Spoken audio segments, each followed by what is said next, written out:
Three, two, one, blast off. Ladies and gentlemen, welcome to another episode of the MSP Chat Podcast, your weekly visit with two talking heads talking with you about the services, strategies, and success tips you need to make it big in managed services. My name is Rich Freeman. I'm Chief Analyst at Channel Master, the organization responsible for this show. I am joined this week, as I am every week, virtually this time instead of in person, by your other host. He is our CEO and Chief Strategist at Channel Master. His name is Eric Simpson. Eric, how you doing? I'm doing great, Rich, and we're off to a rollicking 2026, aren't we? It's already the middle of January as we record this, and it feels like we never slowed down. It feels like, we didn't even get a break over the holidays because things are popping. Well, I will disagree partly with that. I got a great break, and it felt like a break. But man alive, you're absolutely right. Did we hit the ground running in 2026? I mean, the first working Monday of the year, I'm flying out to California, and we were doing meetings last week. And in fact, I spent a day at the headquarters of Ingram Micro, which is kind of where our story of the week is inspired. Oh, wow. Well, let us, don't keep us in suspense, Rich. Let's dive right in. Yeah. Well, let me set this up a little bit by quoting some statistics here. So here are some IT industry numbers for 2026 from Omdia. The industry as a whole, all sectors, all technology categories, they are projecting 10.2% growth in 2026, which is actually a pretty good number, up a little bit from what you would typically expect to see.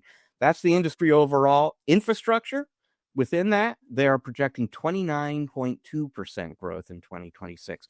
I'm looking at worldwide IT spending forecast numbers from Gartner for 2026, and they are projecting 19% year-over-year growth in data center systems. The only category of technology that they track within IT that even comes close is software. They're projecting 15.2% growth for software, but far and away the big number for IT growth, growth category, according to Gartner, is going to be data center systems. And what this sets up for us a little bit here, Eric, is a theme that came out of conversations. I met with a whole bunch of very senior leaders in Ingram Micro at their headquarters last week on my way back home after our meeting. I thank everybody for their time for that. And we kind of came at this from a bunch of different angles, but the common theme basically is specifically within AI, as Ingram Micro looks ahead to 2026, what they are really going to be focused on helping their partners with is what I, in a post on my blog, Channelholic, called the less than glamorous blocking and tackling of building an AI business, which includes infrastructure. There's work you've got to do up front. And I kind of liken this to a crawl, walk, run kind of process. We're past the crawl now. Crawl is last year and the year before. This is folks in our audience figuring out what this AI stuff is, experimenting with it internally, beginning to roll out, certainly Copilot, but solutions as well, maybe. They're just kind of getting started. They're not quite ready to run, though, because there are all sorts of issues that a lot of the companies out there need to kind of get behind them before they can run. Infrastructure is one of those. And that can be your own infrastructure, or it could really just be cloud-based infrastructure from one of the hyperscalers. As we all know, AI workloads have some very specific requirements around compute and storage and networking. You can't just kind of take an AI workload, dump it into a hyperscaler environment and expect it to run optimally. You have to create what the Ingram folks like to call appropriate landing zones for that lift and shift process. There are talent gaps that businesses need to fill that they can't necessarily do quickly or easily on their own. There are financing issues sometimes where creating an AI infrastructure, rolling out an AI solution to a customer requires some upfront spending. You're going to need some financing assistance with that. They're thinking about all this kind of stuff at Ingram right now. That's really where they're kind of focused in 2026, is helping their partners address all of this prep work, this blocking and tackling that you've got to do before you can really build momentum around delivering AI services and solutions to your customers. And I would just encourage the folks in our audience to think along similar lines, not just in terms of taking advantage of services like this from Ingram Micro or TD SYNNEX, whoever it is that you do most of your distributor business with, but in terms of preparing your customers to run with AI. There is a lot of work around, that, as we know, around security and governance and aggregating data and cleaning data. There are infrastructure requirements sometimes. There's training. There's a lot of unglamorous blocking and tackling prep work that your customers need to do. You need to do with them and for them, all of which, per the numbers I quoted you at the beginning here, they will all make, those are growth areas in the business right now. I was focusing on infrastructure specifically, but all of this stuff is an opportunity for you to make money. It's also, I think, a good place to concentrate your attention in 2026, just like Ingram Micro is doing. Well, what a turnaround, Rich, from a hardware and infrastructure sales kind of decline year over year. It's almost like hashtag AI saves, hardware and infrastructure, right? 29% forecasted growth. I'll bet you it's probably higher than that at the end of the day, because this data center push, I mean, everything, AI is propping up the economy right now. If you think about the investments that are being made, you think about the numbers, and then you think about this, what are they calling it?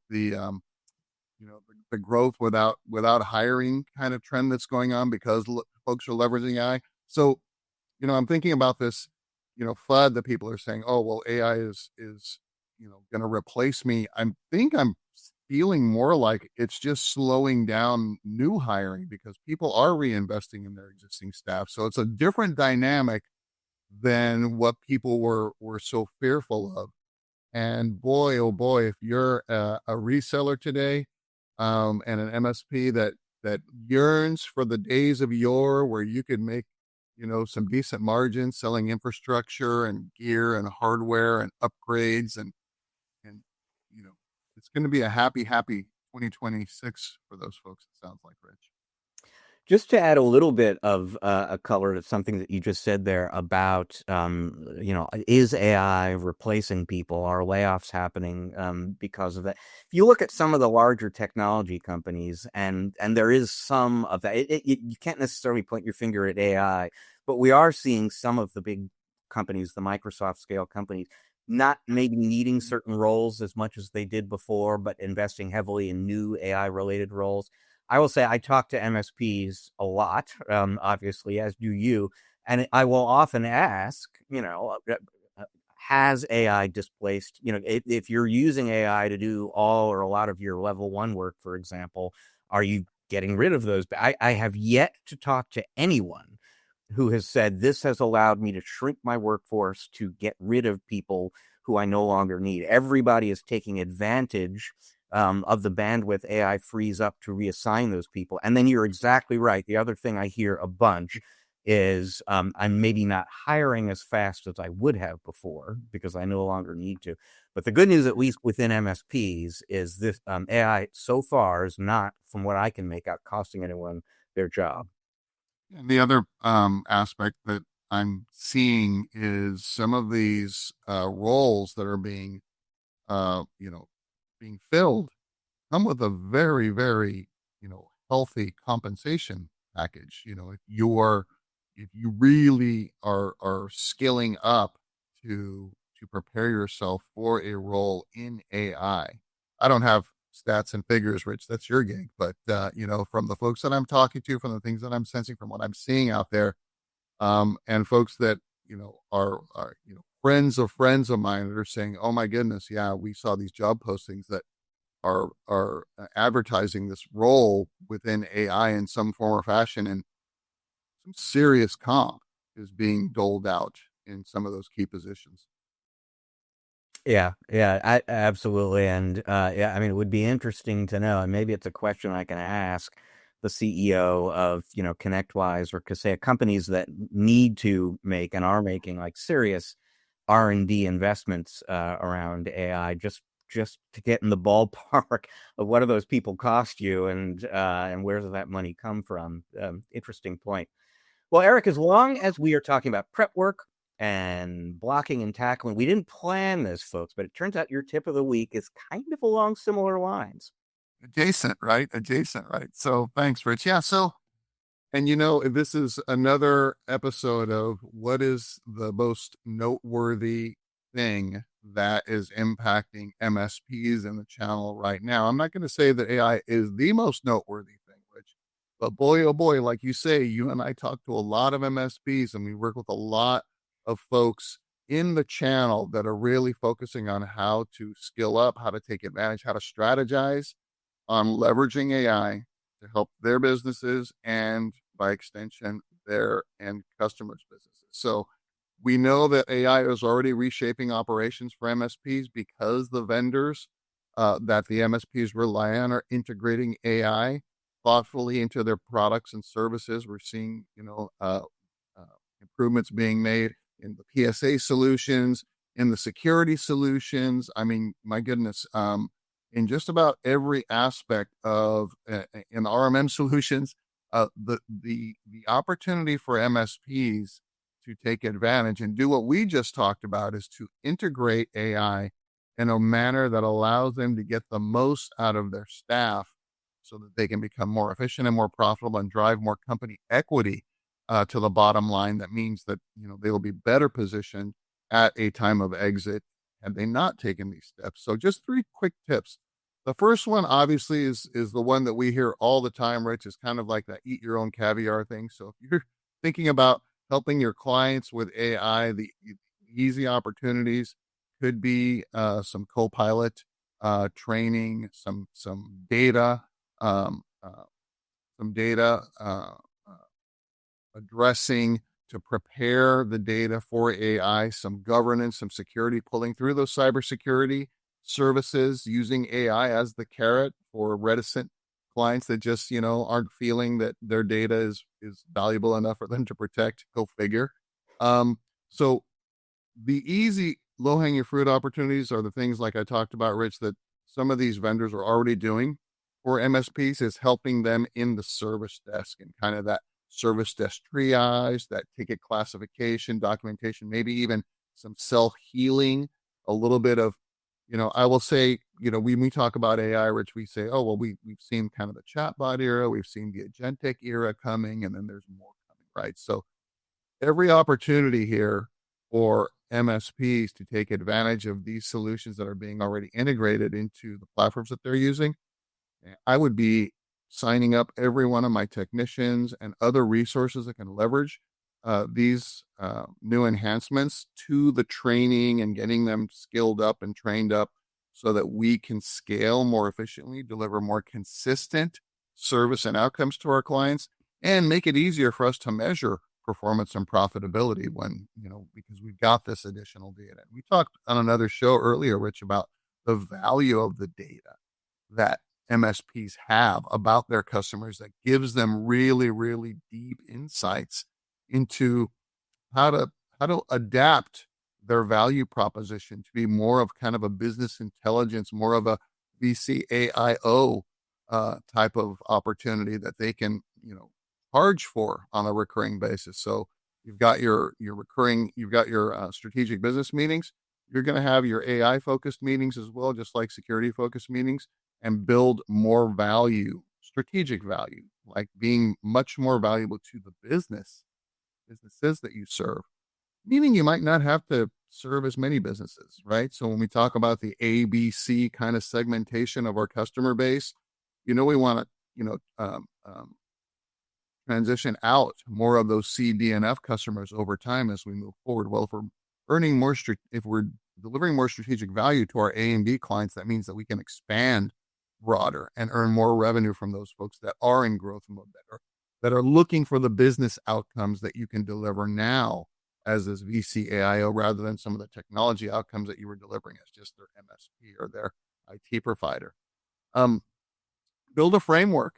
It doesn't have to be perfect, but build a framework that you can go to your customers with that you also adopt for governing AI and securing AI. Take that to your customers. Again, consuming your own caviar and then sharing it out with your clients so that you can justify these other strategic cybersecurity services and the time it takes for you to deliver these strategic meetings as their VCAIO.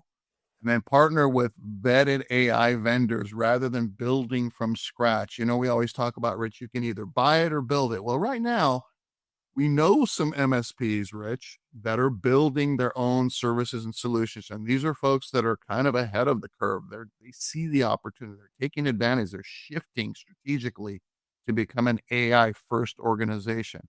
But for the majority of the MSPs that are not there yet, consume and deploy some of these solutions until you get a sense for how to take that now to the next level. And if you decide you want to build something for clients and you want to build some agents and things like that, Rich, you tell a story about, vibe coding over the holidays and building stuff on your own. Heck, have at it, but be mindful of keeping your eye on the store and what's happening in the MSP practice. Don't squirrel off and get, down into some rabbit holes like MSPs like me used to do. Stay critically focused on profitability, performance, customer satisfaction, and then add to these services that you're already delivering, your core services, to take those conversations from the server room to the boardroom, like I like to say. So, a couple of thoughts there. First of all, as you talk about this a little bit, it reminds me of a conversation we had on the show here last year with Art Gross of Breach Secure Now, who has written a book about AI for MSPs and how to embrace it, how to roll it out. And one of the points that he makes that I think is really correct and effective, basically, is one of the early things you want to do is build a culture of AI adoption and experimentation into the business where it becomes, maybe not something people are commanded to do, but an expectation that everybody is doing this. And you create sort of internal institutions or mechanisms for people to share information, share knowledge, discuss roadblocks maybe they're running into. I wish I could remember who it was, but I was talking with the head of a fairly large MSP within the past few days, and he was talking about at his company, everybody is required to spend not a huge, but a certain amount of time every week working around AI. There are meetings where people get together and they share what's going on. They've sort of embedded it within the culture. The other thing I'll say, you were kind of talking about don't go down the rabbit hole. Don't be the squirrel looking for the. Keep an eye on the business. Don't let this become a huge distraction. I totally agree with that. I will say, and this is something I'm going to be writing about in Channel Hall coming up pretty soon. If you are thinking at any time, in the next few years about an exit, and you might want to sell to a larger MSP or one of these private equity roll-ups and so on, those companies are very much looking at your AI maturity now. They care about EBITDA, they care about your MRR percentage, they care a lot about your AI maturity as well. And like you said, you will sell for more the more mature. So you don't want to spend 50% of your time focused on this thing, but 10%, 50, don't kind of set this to the side because you're too focused on today to be thinking about tomorrow. From a longer term perspective, it's important to build this into the culture and to run with this.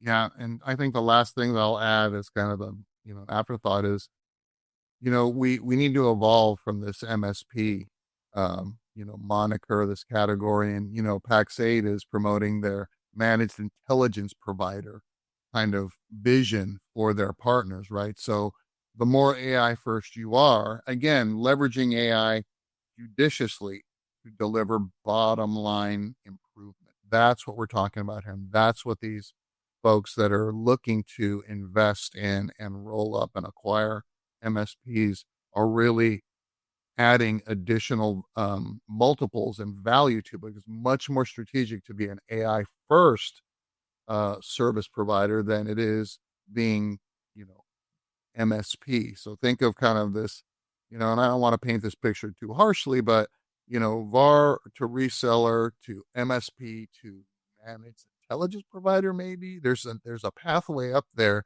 that says, we now are delivering these business outcomes because of the intelligence that we provide to our clients to help them grow and expand their business and do the same thing that we do.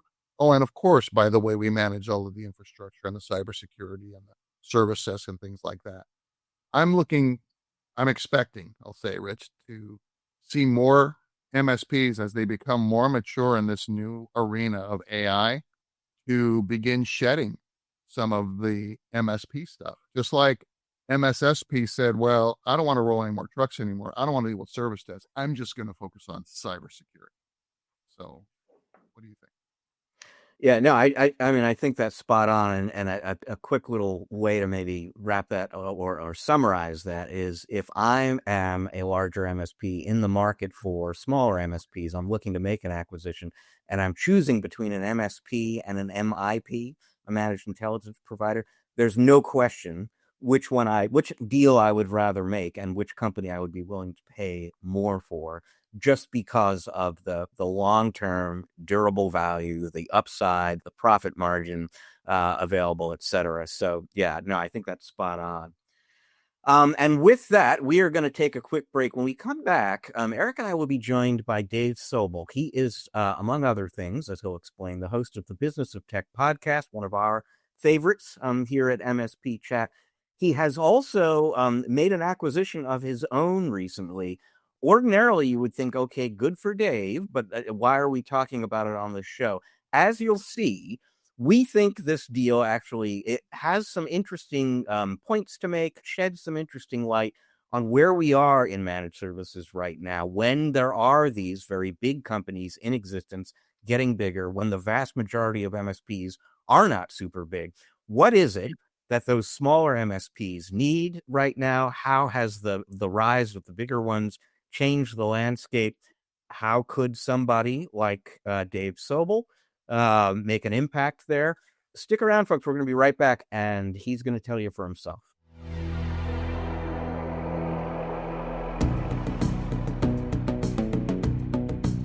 And welcome back to part 2 of this episode of the MSP Chat podcast, our spotlight interview segment, where we are very pleased to be joined by one of the principal parties to a very interesting transaction announcement in the MSP space, especially to old timers like Eric and myself who have known this gentleman and the person that he has partnered with now for a very long time. This is not a coincidence. The reason we have him here actually is because of that history and legacy in the channel and what this deal kind of says about where we are in the MSP world right now and what MSPs need. His name is Dave Sobel. You might know him from the Business of Tech podcast. I hope you do. It's a great show. Dave, welcome. Oh, thanks, guys. Really excited to be here and chat about what we're up to. So ordinarily, when we do an interview like this, I will kind of breeze past the introductions at the beginning. I'll just ask whoever our interview guest is, tell us a little bit about yourself and what you do, and then we'll kind of move on to the meat of what we're going to be talking about. But in your case, who you are and what you do and who you arrange an acquisition with, that is the meat of the subject. So let's get started specifically with you. Tell folks a little bit about yourself, about MSP Radio, about some of your history in the channel before MSP Radio. Sure. So I'm Dave Sobel. I own and operate MSP Radio, which is a company that now, as of January 1st, owns 3 brands. Our flagship podcast is The Business of Tech. It's a news commentary website. We do daily analysis of the IT services space and frame it in the question, why do we care? We now own 2 other properties, the Small Biz Thoughts Community, which is an operator-focused, community-driven collaboration platform where operators can get together and talk about the best stuff going on and how they build business together. And we own and operate IT Service Provider University, which is a training platform for providers to hone their skills, take classes from other experts in the industry to provide educational content. So that's the 3 brands of MSP Radio. I've been doing MSP Radio about 6 years now, like going into my 7th. It's been that long. I launched in 2019 with the basic idea of like, hey, I think I can do something interesting in this new media space, podcasting, YouTubing, and I like to think I was a really early mover on that medium for MSPs and IT service providers because it had come from my two previous lives. I, like many, owned and operated a managed service provider. Mine was from '02 through going into 2012. And I always describe it as a moderately successful regional MSP. And the reason I describe it that way is I'm super proud of what I did, but I don't think owning and operating one makes you like the expert in everything, right? And I did one. I'm very proud of it. It was a finalist for Microsoft's Partner of the Year in Small Business Specialist, won a bunch of awards. I was a Microsoft MVP, a trainer, like all this other stuff. But when I had the opportunity to sell that business, I knew I wanted to learn more. And I spent another 8 years on the vendor side. I ran community and partner engagement and training and marketing for an RMM provider called Level Platforms for almost 2 years. And then GFI Logic Now for 3. We were acquired by SolarWinds for another 3 years post that. So it's like a big, meaty career of MSP, vendor, and now analyst. So for folks in the audience who aren't clear, so you now, in addition to Business of Tech and MSP Radio, you've got Small Biz Thoughts and IT Service Provider University within the family of brands and products that you offer. The deal that we're talking about here involves you acquiring those brands from Carl Palachuk. So talk a little bit, I mean, for the three people in our audience who don't know Carl and know about him very well, talk a little bit about where those brands come from, who Carl is, because what's really interesting here is, two people who have been in this world for a long time coming together in this way. Yeah, I mean, Carl's one of the OGs, right? Like, so Carl was early mover on managed services, doing managed services before it was called managed services. And Carl is a prolific author and trainer. Like, even during running his managed services business, he started writing books. He had the opportunity to sell his business, but then leaned into, I want to write books. I want to continue to teach people. And if he told the story, it's almost he stumbled into his writing and education stuff, created these brands and these communities and this training opportunity as offshoots of the stuff he loved doing, which is the teaching and the writing. And he realized that he's like, well, wait a second, I have these businesses on top of the stuff that I love doing, which is the writing. So Small Biz Thoughts, of course, started as his blog. He's written managed services in a month, cloud services in a month. He's written S&B agreements for S&B consultant agreements. There's a book around that. He's got 4 SOP books. He's got 14 different books that I still have to realize that I have to memorize all the titles. So he's got all these great resources that he's done over his career, and he keeps continuing to train. He wants to write more, and what he doesn't want to do is run operations on community and publishing and all of that kind of stuff. He doesn't want to do operations anymore. Yeah. And we'll get into the reasons why you decided to make this deal together later. But Dave, explain to folks what you and Carl officially announced on New Year's Day and how this thing rolls out. Yeah, so what we announced on January 1st was that MSP Radio purchased from Carl the Small Biz Thoughts community, all of the resources around that, and IT Service Provider University. That includes, 14 of Carl's books, 1,500 training videos, 35 classes, more handouts than you could possibly imagine, and the community operations themselves. So like the communities and the training and the platforms, all of that stuff now owned and operated by MSP Radio. Carl's involved still. He is founder and, still involved as a strategic advisor with MSP Radio.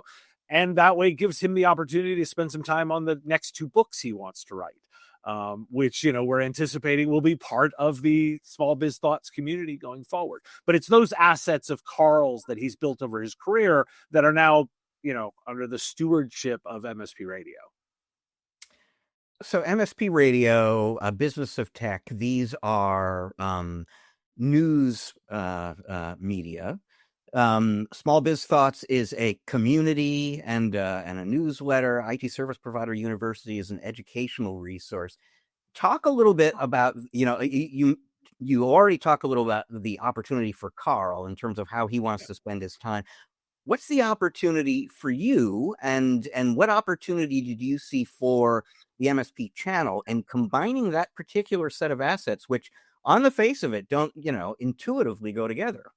Well, so from when I looked at it, for me, very much this, I always describe this as this is chocolate and marshmallow. Like the two things separately are kind of awesome, but you combine them together and you can make s'mores. And I really looked at it and I said, like, these are way more complementary than you think they are. So business of tech is all about news analysis, the kinds of insights you need at an operational level daily to keep up with your business and make sure you're making good decisions. But when you want to work with others on that, you need a space for that. And that's what Small Biz Thoughts is a community of peers coming together to talk about the way to do business together. And that's that space. And then there are also times where you want to learn from the best in the business and take classes on particular topics. That's IT Service Provider University. And from my perspective, they actually are very complementary in that they can feed one another. Business of Tech can provide insights and analysis and news that is useful within the context of the Small Biz Thoughts community. So one of the things we're in the process of doing right now is bringing all of Business of Tech's advanced vendor analysis data and channel research, and all of our additional premium content is going right into the community so that, those members of Small Biz Thoughts get access to not only the incredible library that Carl's built, but now the growing library of news and analysis.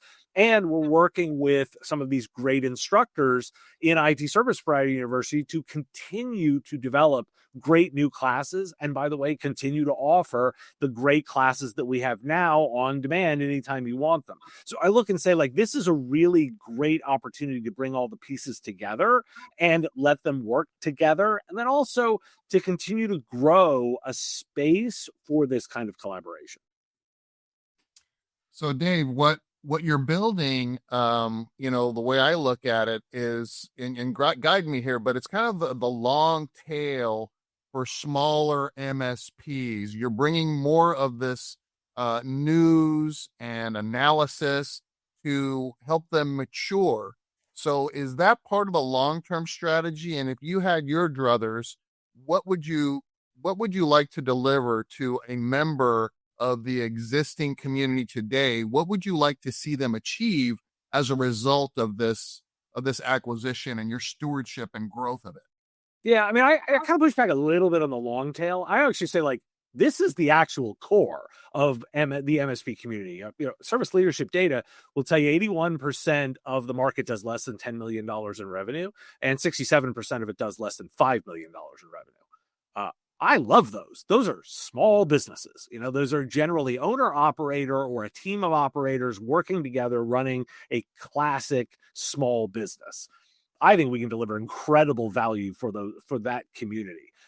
And I do think that what we continue to do is just for those people, one of the things that's really valuable is the ability to deliver independent analysis. I mean, I'm all for, this entire space growing as much as it can, but I think everybody does need to dig into the financial incentives of all the people that are working within it.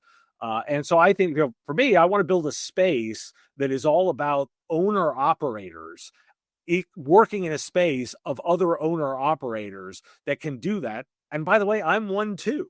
I'm clearly, an owner operator. So it allows us all to come together with very clear aligned financial incentives and do all of that kind of stuff. I love doing the news and analysis because I can come with that really crisp, independent perspective that what you're getting. You know exactly how I make money off of the entire endeavor. And I want to continue to deliver that across the community and the training offerings as well.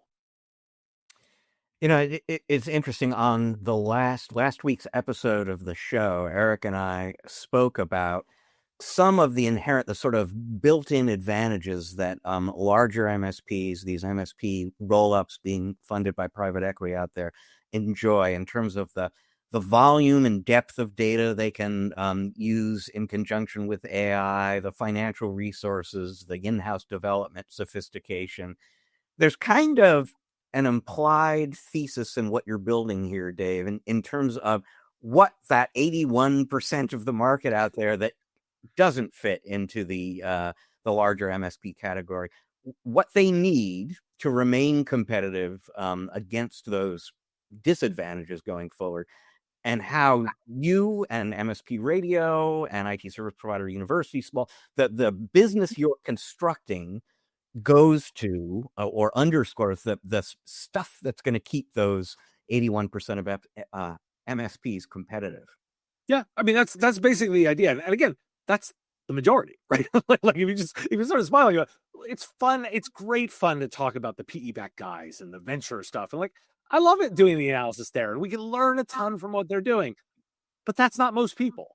And that's okay, right? Like it's totally okay. And in most spaces, this is very, very true. We can replicate this in accounting. We can see this in construction. We can see this in law firms. Like there's a lot of diversity of the different kinds. We have really big law firms, and we have mid-market law firms, and we have boutique law firms.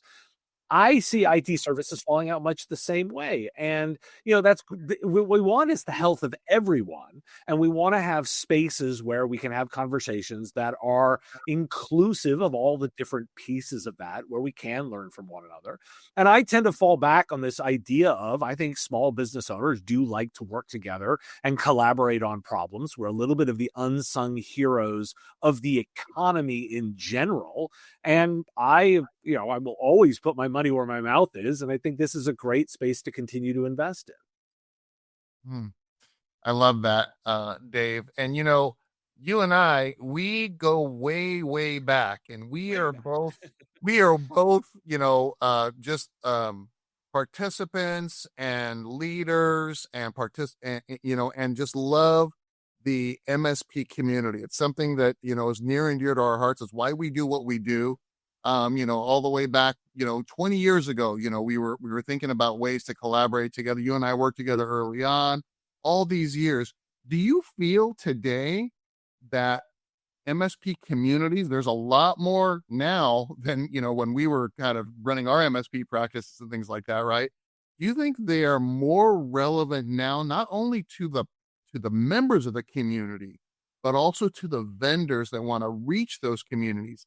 And if so, how do you see vendors adapting their approach to be more MSP friendly and building trust by engaging in these communities? And I'm not talking about the folks that are in there just kind of spamming and things, but how have you seen that evolve from both a member of the community perspective, as well as the vendors that really understand it the way MSPs do?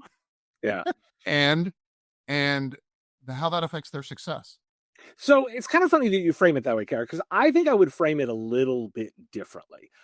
What I think has happened is that the core values of community have been pretty consistent and continue to deliver. But what's also happened is a lot of people have seen that and tried to replicate it. And there are lots of different versions of it out there. And that's really healthy.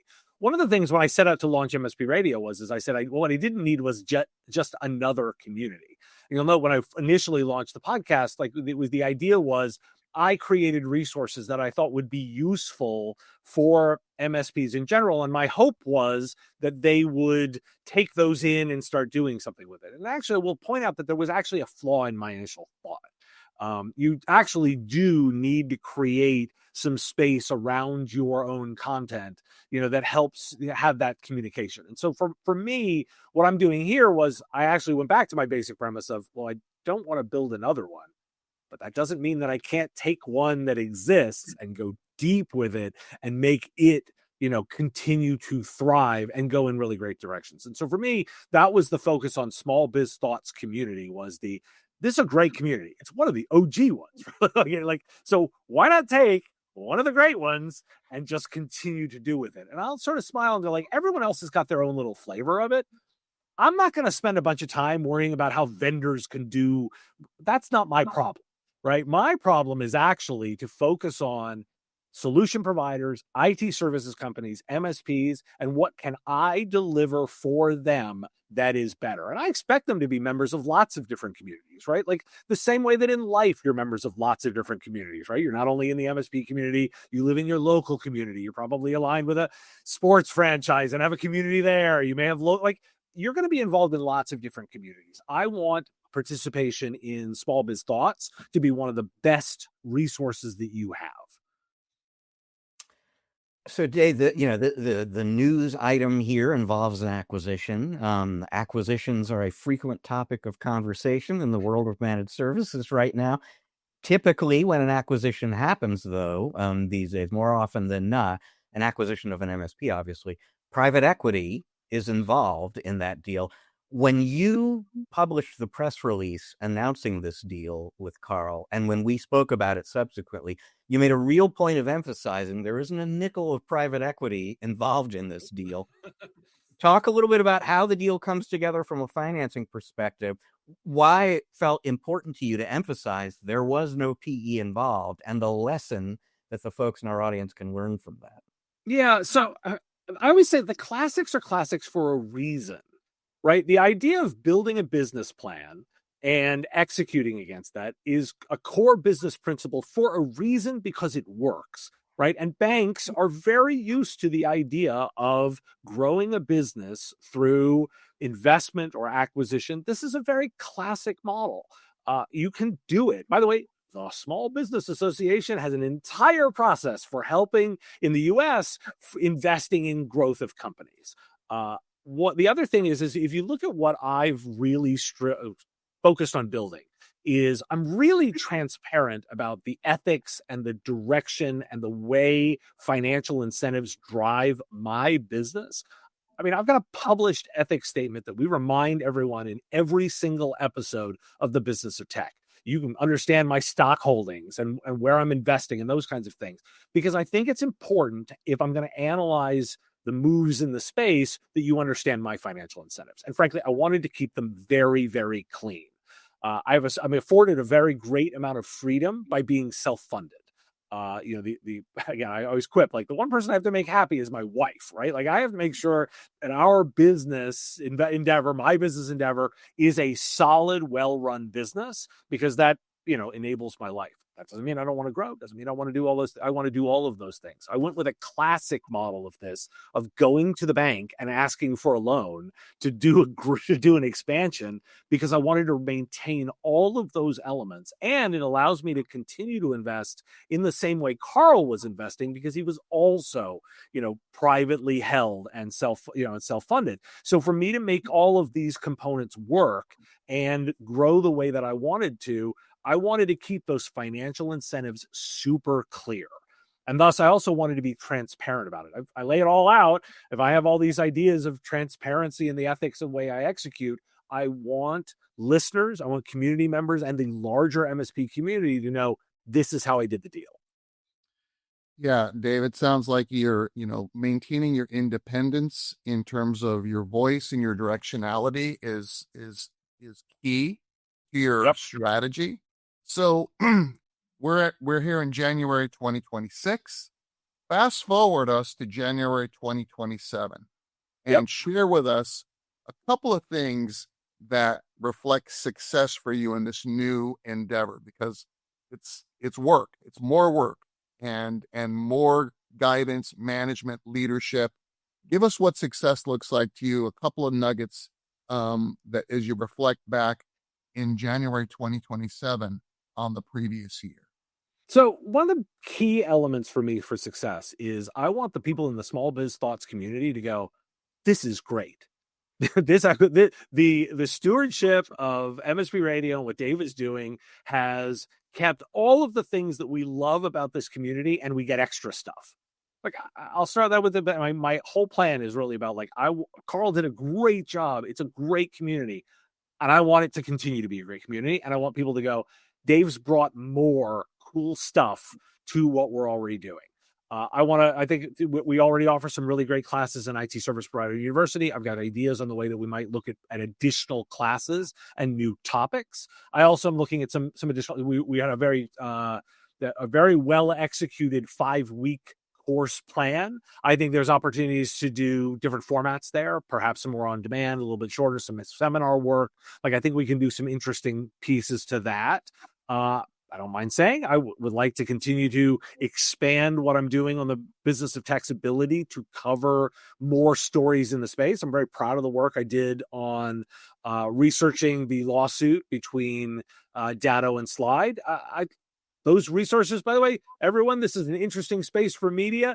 Those require resources, and if you believe in that kind of work, I think joining the community is one of the great ways of making sure that work continues. So you ask about a year out.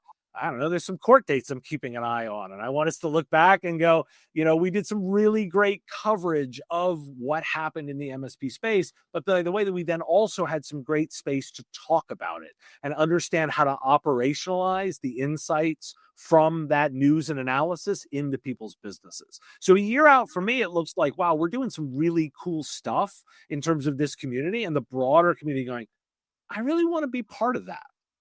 It's, you can join several communities. You can be part of a lot of different things, but I want to be part of that one because they're doing some really interesting, insightful stuff. And I get a lot of value out of my membership. And I just want to underscore something about what you were just saying there, because there are going to be people in the audience here who are longtime members of the Small Biz Thoughts community, still kind of waking up to the fact that there's a change of ownership there and wondering what that's going to mean. And you really just now made a point of emphasizing nothing you like is going away. Like, even Carl is still going to be around. Maybe not, he's not going to be maybe as omnipresent as he was before, but he's not going away. Whatever you liked about Small Biz Thoughts, you're going to continue to get, but now over time you're going to get more on top of that. So there's nothing to fear here around disruption of change. And I'll say specifically, like my first quarter, I'm just doing a lot of listening. I'm spending a lot of time talking to the community members, understanding what really works, making sure that I know all of the components, that we don't change a thing to start. Now, Carl himself would always say he was always experimenting with new ideas.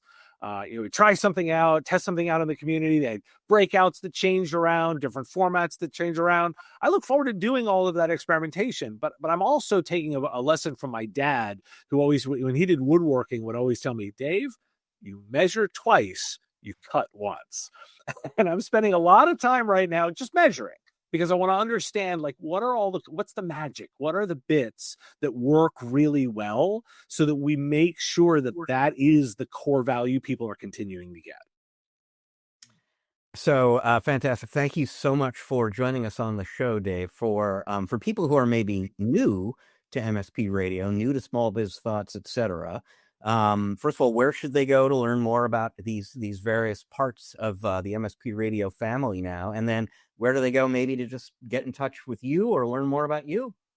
Well, I am ubiquitous. I'm easy to find. So I'll start with the flagship. You can visit businessof.tech. That is the news and commentary, all of the pieces there. If you're interested in what we're doing with the Small Biz Thoughts, go to smallbizthoughts.com. You'll get all of the resources there.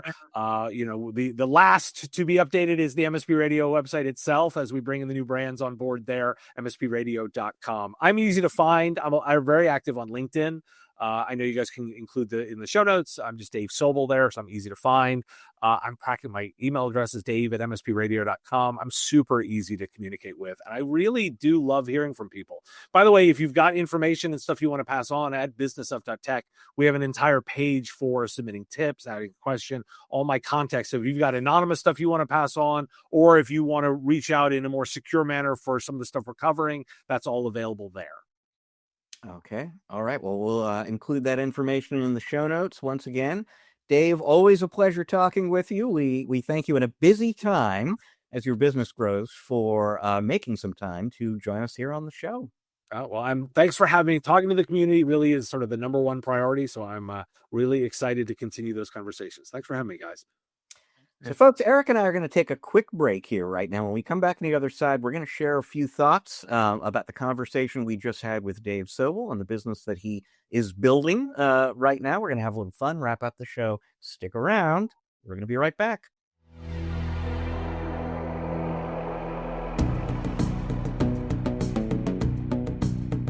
And welcome back to part 3 of this episode of the MSP Chat Podcast. And one last thank you to Dave Sobel, who obviously is at a busy moment in his life right now. We thank him for making a little time to talk about this very interesting deal and what's behind it, his thoughts about it.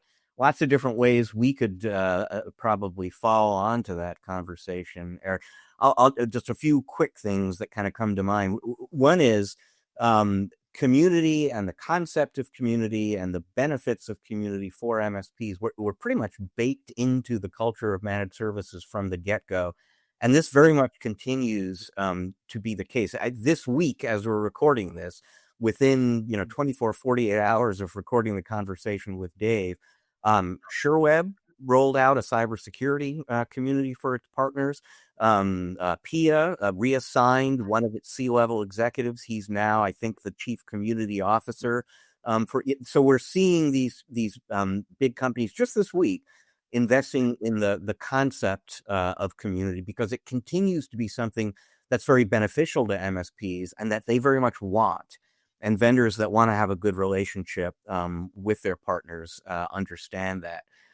That said, there's plenty of benefit to communities from vendors, but what Dave I think rightly understands is that there is also a need, an appetite for an independent source of insight and education and support of the kind of community can provide. That's been true before. It continues to be true. It's good to see somebody out there trying to play that role, because there aren't a lot of candidates for that role right now. And so Dave kind of combining his media work now with some of Carl's assets into something bigger, I think it sets him up to play that much needed role. The last thing I'll say, and this came up when I interviewed him about this deal, actually before the holidays. I wrote something about it after it became public information right at the beginning of the year, but we spoke about it late in December. And he made a point of saying, I have nothing against these big MSPs and the roll-ups and, private. God bless them. I hope they're all successful. It's just that 81%, like he said, of the MSPs out there aren't big MSPs, and they have needs that are not maybe getting the kind of attention that they need and that they used to get before, and somebody kind of needs to pay attention to them as well. Well, like you say, Rich, he, hats off to him for, he and Carl for carrying the torch moving forward here. I mean, I remember when there were no communities. I remember when, MSP University was kind of the only place that folks could come and get that very,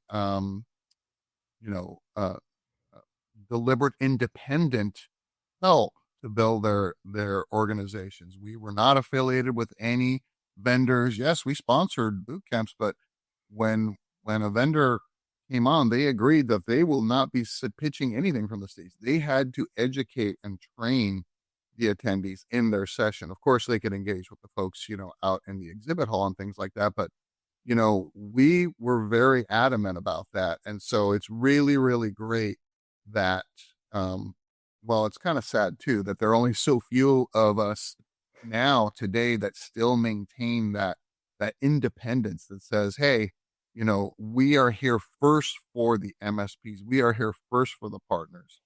And, that's the type of philosophy that we carry through today at Channel Mastered and MSP Mastered. It's got to be good for the partners first, because if it's not, then no matter what you're trying to engage them with, whether you're a vendor, whether you're a consultant or a coach or something like that, it's just not going to help anybody. So, like I said, I'm really, really glad to see this next phase of Dave's and Carl's businesses and ideology and methodology being much more powerful together, right? It's like 2 + 2 = 10.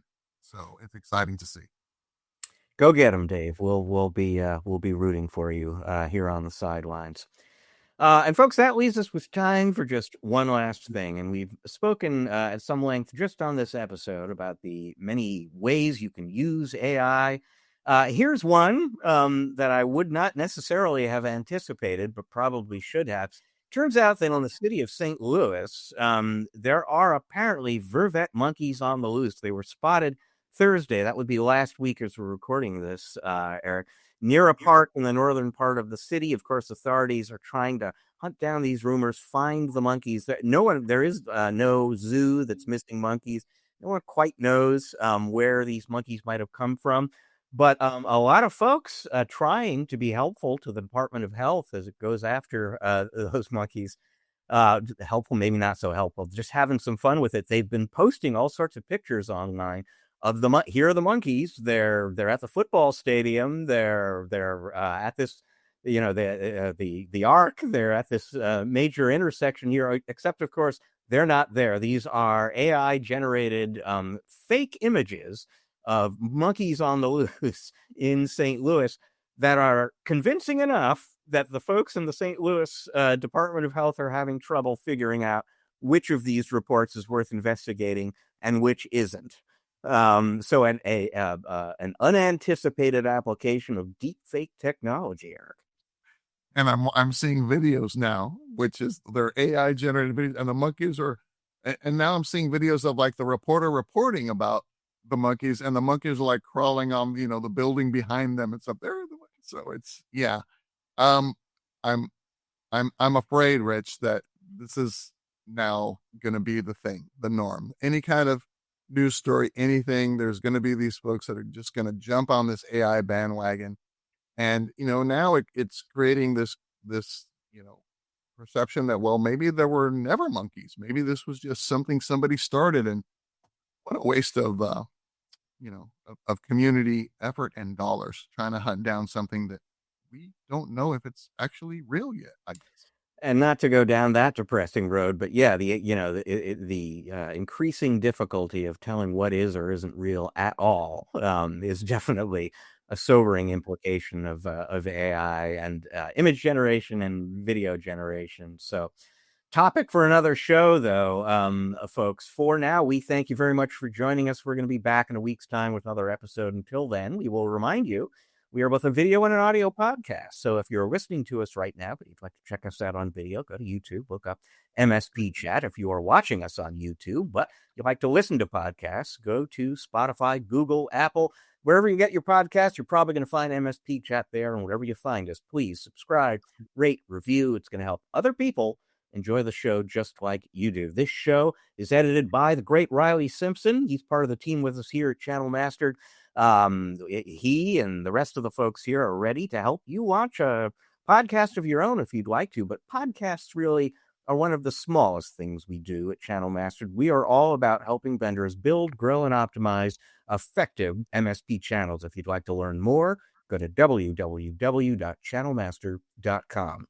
Channel Mastered has a sister organization. It's called MSP Mastered. That's Eric working one-on-one with MSPs to help them grow and optimize their business. You can learn more about that at www.mspmastered.com. So once again, we thank you for joining us. We'll see you in a week, folks. Until then, please remember, as we always urge you to, you can't spell channel without MSP.